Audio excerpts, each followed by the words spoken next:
As government is taking steps to drive the country into a middle-income economy, as stipulated in the Vision Malawi 2063, the Ministry of Transport and Public Works has not been left behind. Meanwhile, the ministry, which holds a strategic position as a policyholder for the transport and works sector, has taken a bold step to implement reforms in the aviation subsector to internationally approved standards in line with the Aviation Act of 2017. One reform area has seen the extension of mandate for Airport Development Limited (ADL) to manage airports and airdromes in the current on both air and land side. John Bosco Piri is the Director of Policy and Planning in the ministry and explains on the genesis of this reform. All functions belonging to the aviation industry were being handled and managed and operated by the Department of Civil Aviation. And that is not in line with international practices. So we embarked on reforms, culminated into the Civil Aviation Act of 2017. I think earlier on the act that we were using was as old as maybe 1971.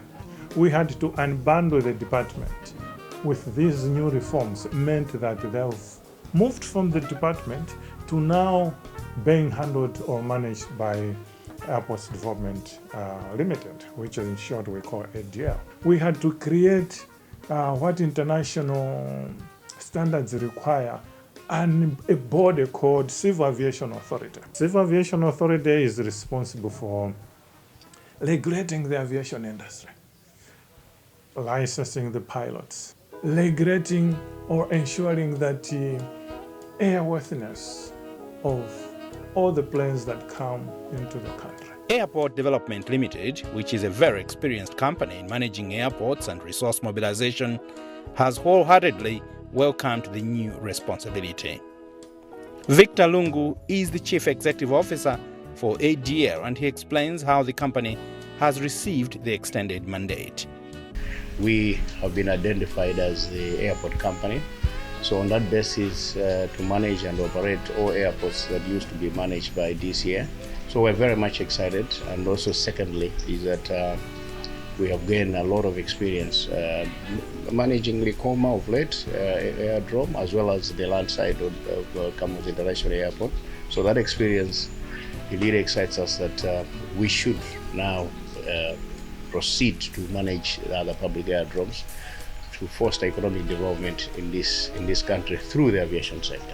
Apart from conforming with the international standards, restricting of the civil aviation sector will highly help the country to improve service delivery and create more revenue from the sector. John Bosco Piri explains that the restructuring shall see new investments and more players in the sector. The other good thing that comes with enhanced safety is that it gives confidence to airlines. Even the international overflights, sometimes you see very small airplane but very high up using our airspace. That is not for free. They pass here but they have to pay. For ADL, there's no time to waste as the process is going on.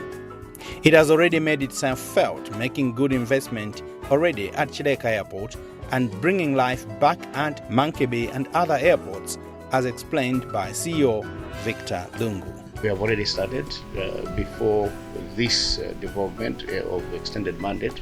We're already at Bangula, which we believe is one of those particular airdromes that could assist, especially when disasters occur. So we have manage it in such a way that we have maintained it that it can provide and support, especially with aircrafts of about 13 tons, could easily land and take off at Bangula. So we want to do the same strategy for these other airdromes. And we have had the interest from other private operators who would want us to support some airdromes. So we have, in this particular process, through ourselves as well as through other key stakeholders, we will identify who can team up with us to develop some of these airdromes. Like for instance, Chinteche Chirumba, Monkey Bay, just to mention one of a few. Apart from giving an extended mandate to ADL, the reform will further see the birth of the Civil Aviation Authority.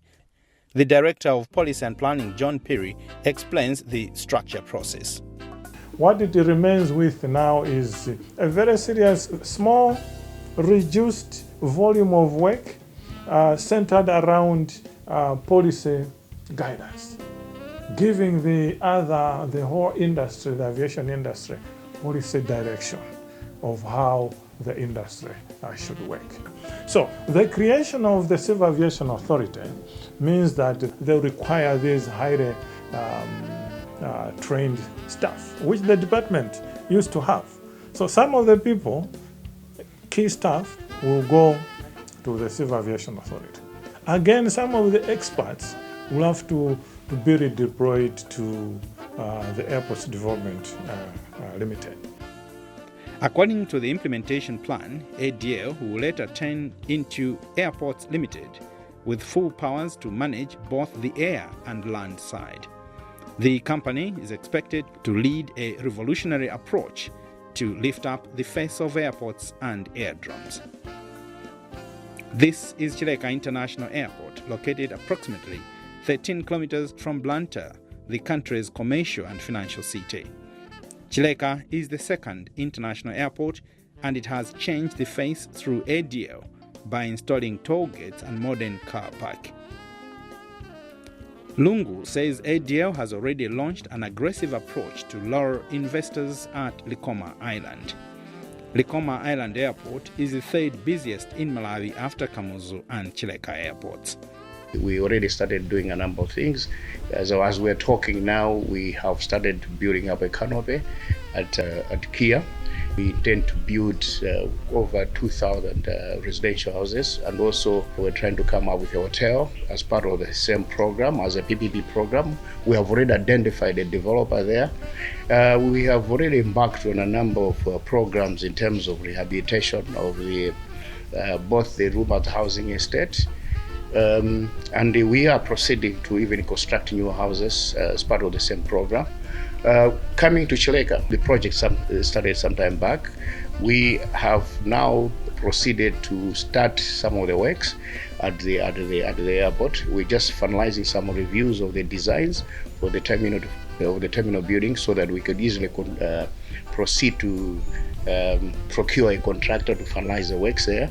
But also we're proceeding to do maintenance of the houses. The Japanese have finalized the master plan for Chileka. So what we're trying to do now is to look at that master plan and come up with terms of reference to proceed with the procurement of another consultant to do a design of a new terminal at Chileka. Apart from giving ADL the extended mandate, the reforms have also seen the birth of the Civil Aviation Authority and the Department of Civil Aviation remaining as a policyholder. Samuel Kalua is the Acting Director General of Civil Aviation Authority and explains how Civil Aviation Authority, CAA, is fitting in the reformed aviation sector and how the extended mandate to ADL brings the much-needed change. To ensure that the airports are now being run commercially, so to say, because ADL is a statutory corporation and they manage their own resources, all the resources that they generate, they manage, and they'll be able to manage this infrastructure. So as a regulator, it will be in a better position now to go to another institution that is managing the airports, the aviation infrastructure, even those that are not on the airports, regulating them. Where there is need, it means you can now even put punitive measures if it is required. Otherwise, this wouldn't be possible if it was just a department. All our neighbors around us, Tanzania, Zimbabwe, Mozambique, Zambia, they have had their own airports companies for quite some time now. They have had their authorities as well to regulate the industry for some time, some of them starting from around 2000. Yeah, so we are like late to the party, but we believe that with these reforms we will be able to catch up and our aviation infrastructure will improve. The Secretary for Transport and Public Works believes that government is right to implement the reforms in the aviation sector as they will help to open the future of the sector. We want ADL to manage the airport infrastructure from the business point of view, so that they are able to invest, to find the financial resources in the development of airports in Malawi. We want our airports to have a new face, to be efficient, and to be certified internationally. And to do that, we need ADL to have that mandate to manage additional airports so that we can increase our market. The relevant staff which were under the Department of Civil Aviation, they will either be absorbed by the authority, others will be absorbed by ADL, depending on their skills and their specializations. But at the end of the day, everybody is going to be absorbed. Actually, we don't have enough people. Additional people will actually have to be employed and trained in their respective positions and roles and specializations. The ADL will be able to collect more revenue than they have been doing in the past. We expect them to be more efficient than the department was. And with creativity, we expect them to do much better than they were doing before. In the strategic plan for the ministry, government intends to improve airports, and there's going to be a new airport in Nzuzu. With those developments, we expect that there will be more airlines coming into Malawi.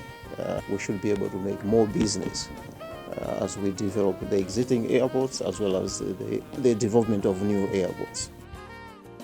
The ministry remains optimistic that ADL is well positioned to bring the much-needed first uplift of all airports in the country and to start profit-making. Karonga Airport, serving Karonga, a town in the northern region of Malawi, is one of them to be uplifted. The ministry also believes that the coming of the Civil Aviation Authority will not only boost the country's alignment with international aviation standards, but also increase trust over aviation safety by the international community. An internationally accepted and trusted aviation sector is a key step towards maximizing income gains from the subsector through increased traffic and use of our airspace.